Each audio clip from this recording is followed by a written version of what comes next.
সুপ্রিয় বন্ধুরা, আসসালামু আলাইকুম। আজকে আমি আপনাদের শোনাবো সহিহ বুখারীর 413 নম্বর হাদিস।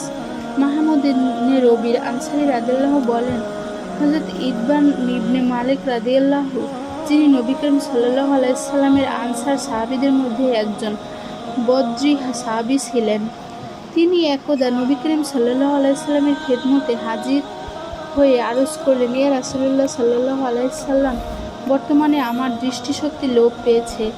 আমি আমার গোত্রের ইমামতি করছি।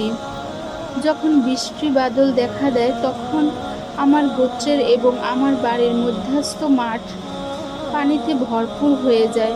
তখন বার্ধক্য হেতু আমি হাজির হয়ে মসজিদে এসে তাদেরকে নিয়ে নামাজ আদায় করতে অক্ষম হয়ে পড়ি।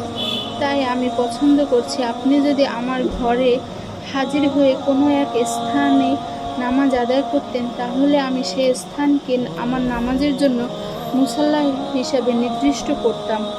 বর্ণনাকারী বলেন, একদা শ্রবণে রাসূলুল্লাহ সাল্লাল্লাহু আলাইহি সাল্লাম তাকে বললেন, ইনশাআল্লাহ আমি তা করব। হযরত ইতবান রাদিয়াল্লাহু বললেন, হুজুর সাল্লাল্লাহু আলাইহি সাল্লাম পরদিন দ্বিপ্রহরের সময় হযরত আবু বকর রাদিয়াল্লাহু সহ আমার বাড়িতে তাশরিফ আনলেন।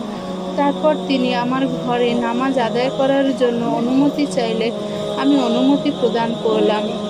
হযরত ইতবান রাদিয়াল্লাহু বলেন, হুজুর সাল্লাল্লাহু আলাইহি সাল্লাম আমার ঘরে প্রবেশ করা মাত্রই অপেক্ষা না করে বললেন, হে ইতবান, আমি তোমার ঘরের কোন স্থানে নামাজ পড়া তুমি পছন্দ করছো? তখন আমি তাকে ঘরের এক কিনারায় নামাজ পড়ার জন্য ইঙ্গিত করা মাত্রই তিনি তাকবীর বললেন। আমরা তার পেছনে কাতার বেঁধে দাঁড়িয়ে গেলাম।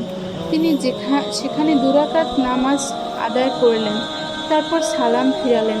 বর্ণনাকারী আরও বলেন, অতঃপর হুজুর সাল্লাল্লাহু আলাইহি সাল্লাম চলে যেতে চাইলে আমি তাকে খাজিরা খাওয়ার জন্য বারণ করলাম, যা আমি হুজুর সাল্লাল্লাহু আলাইহি সাল্লামের জন্যই তৈরি করেছিলাম।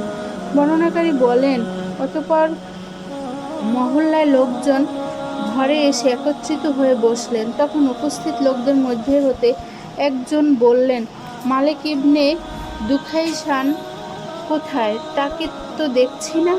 তাদের মধ্যকার আরেকজন বললেন, সে তো মুনাফিক, সে আল্লাহ ও তার রাসূলকে পছন্দ করেন।